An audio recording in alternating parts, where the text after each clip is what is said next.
Hey guys, it's Graham. What's crackin'? I tried looking that up in Irish Gaelic, and there's no chance that I'll get the pronunciation right, so you'll get it in English. It is my first St. Patrick's Day in Oklahoma. Yes, we're going to spell that with the apostrophe because everybody's Irish this afternoon. Let's talk about St. Patrick. Who was he? What do we know? What do we not know? Well, I've watched a lot of videos this week about him. There are some things that historians and scholars agree on. There are other things that we don't really have primary sources on, some things that became a matter of folklore over the centuries. The Catholics do venerate him as a saint. From what I understand, the practice of canonization came after his life, so it was kind of like a retro-canonization. You know, he is the patron saint of Ireland. He brought Christianity to Ireland. The question then becomes, how and why? There's a lot to research on all of that. And the first book that I decided to jump into was actually in 2009. As I was working my way through Stephen R. Lawhead's backlog, I found that he had a standalone novel about Patrick called Son of Ireland. I wrote it right there. Tell you what, in post, I'm going to put the cover right here for you. Beautiful book, but when I was 25, I was not really patient enough to read it. I went back and looked at the list of stuff that I was reading back then, and it was all fluff. It was all just pointless genre fluff. I couldn't even remember what I learned or what I gained from all that stuff. I was just consuming like action and fantasy and sci-fi, but none of it really said anything higher or more meaningful or more lasting. It was just fun and forgettable. It was the fast food of reading.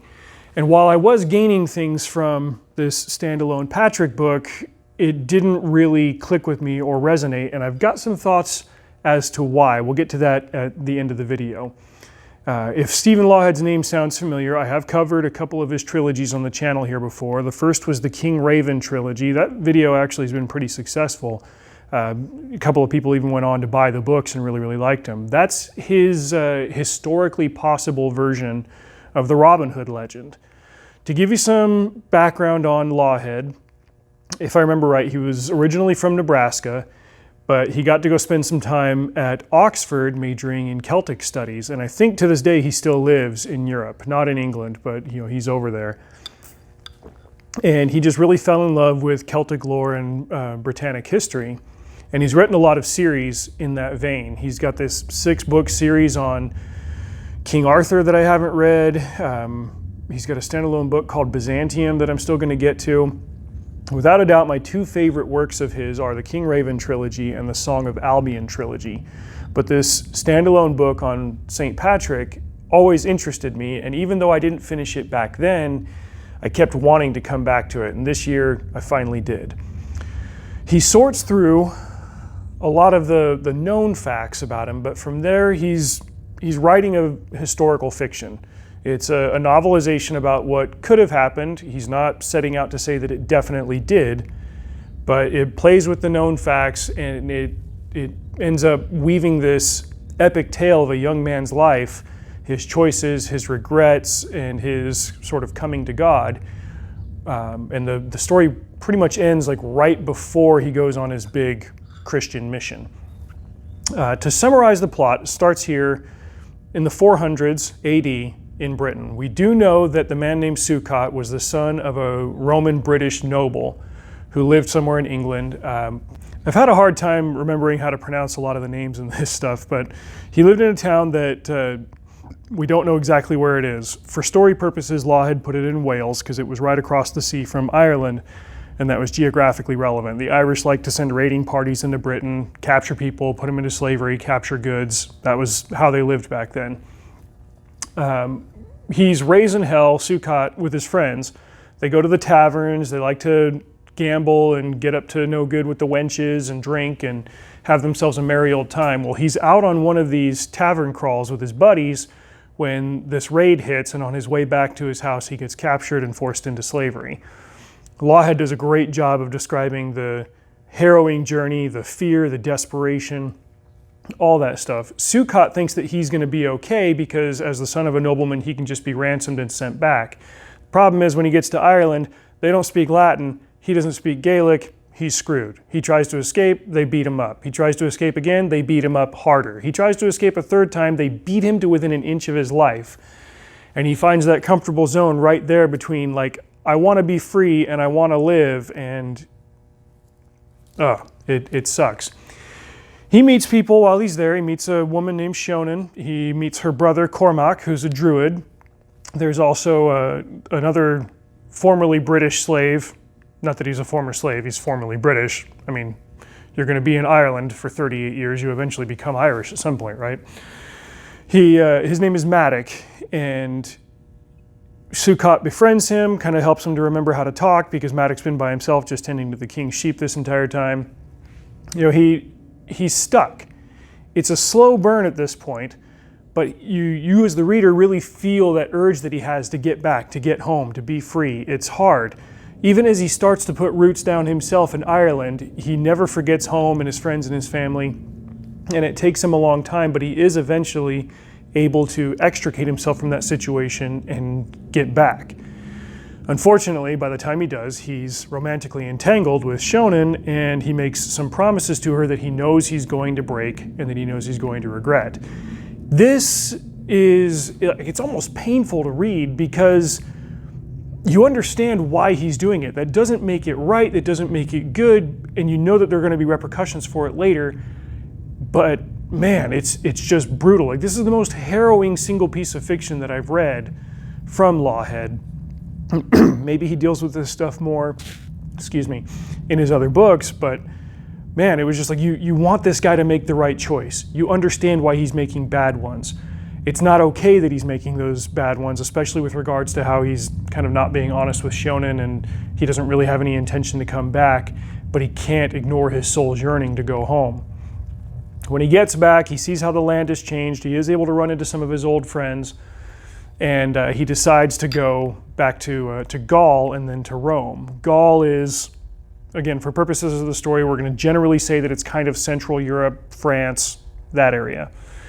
The barbarians are sacking Rome. He ends up getting recruited into the Roman army, becomes a soldier, falls in with the daughter of a nobleman there. She's not like other girls, and she sees that he's not like other soldiers. They fall in love. I mean, years go by in this time, and he doesn't forget Shonen or Ireland. He also doesn't forget certain promises that he made to the Christian God. His father was a deacon in the early Christian church, and so was his grandfather. They were both anti-pagan. So he was raised in that tradition, but while he was in Ireland, he saw the fruits of the Druidic practices and the ways that they worshipped nature and the creator thereof. And so he's got experiences kind of in both worlds. He hasn't forgotten all of that stuff, and man, like you really see how he's troubled as he's trying to figure out who he is and what really matters to him, what's important to him. He and Oriana, this daughter, they get married, they have a child, the Black Plague hits, people get wiped out. It's a life defined by peaks and valleys of hardship and blessings, but he's never calm, he's never at peace, he's never stable. And finally, after so much destruction and personal loss and betrayals from his old friends and all this stuff, all of the impatience, all of the tempest inside him is finally, like, he's able to come to grips with that. He's able to come to terms with it and realizes, like, I have to go back to Ireland. I have to go back to what I left there, because everything else that I loved here is either gone or not what I thought it was. And he goes back at the end. I'm not going to give away the end from there. It's just this incredible story of a man learning who he is and learning to be patient and want the things that he should have wanted at the beginning. Now that I'm reading this, several years after the first time that I gave a run at it, I understand why I didn't appreciate it back then and why I really appreciate it now. Because since that time that I tried to read it in 2009 and now, I met my wife, I got married, I moved around, I got into a career, I'm a father of 3 kids.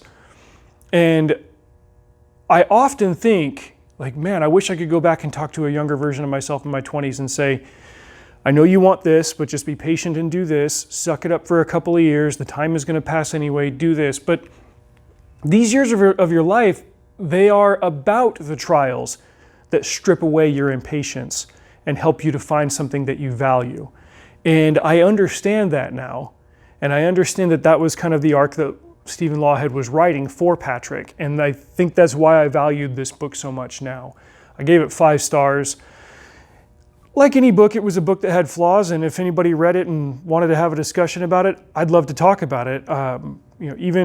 Even with some of the things that I would critique about it, I still think it was an incredible snapshot of the life of a man overcoming his own shortcomings to embrace what really matters. And then eventually you understand that he would move on to become a Christian missionary, and he would bring Christianity to Ireland to replace the old Druidic pagan practices and become the figure that he was to history and to religion. This book reminded me a lot of The Winter Soldier by Dan Mason. Once again, I'll throw a cover up here for you. In 2021, that book made my best of year list, and it was a piece of sort of plodding, ponderous literary fiction that at another time in my life I would not have enjoyed, but it spoke to me. It spoke to something else in me that I have now lived through. And kind of in the same vein as with Patrick, it's about a guy who finds love and he's in the wrong place for it, and the woman that he loves is in the wrong place for it, and it's built on deceit and dishonesty. And as he tries to come to grips with that, he's doing so in the middle of World War I, and life is chaos, and he tries to settle down, tries to forget her, and goes through another marriage, and it's turbulent and pointless, and this woman leaves him, and it's the main crux of the story doesn't really come to a satisfying conclusion until like the last 10% of it. And on paper, these are not the kind of books that I should enjoy. But going back to the point that I said before, it's about a man learning to set aside his impatience and understand what really matters. And that grabs me. You know, as a man coming up on, I've said this, over the last couple of months a bunch of times, as a man coming up on age 40, I wish that I really could just go back to the younger version of myself and say, it's going to be okay, man. Just chill out. Find the things that really matter. Don't try to be so spastic. Don't try to be, don't try to get rich quick. Don't try to just like always be happy. Understand that sometimes life's going to suck. But the point of life is not that it sucks. You're going to get through it, and I think that's kind of the point of life generally, is going through trials so that you understand what does really matter. And if you can capture that and you can put it into a character, I think people are going to appreciate it. I know that I appreciated it with Patrick, Son of Ireland. I'll do a different video later on Winter Soldier. I need to reread that one before I do. But if people knew that story 1,300, 1,400 years ago, knew about this man whose life was defined by suffering and loss and slavery, and his response to it was to try to hastily overcome all those trials and set it aside, and he made mistakes along the way and then was able to repent of it and redeem himself, who wouldn't want to find themselves in a story like that, of a person who overcame their mistakes and was able to make amends with people that they'd hurt?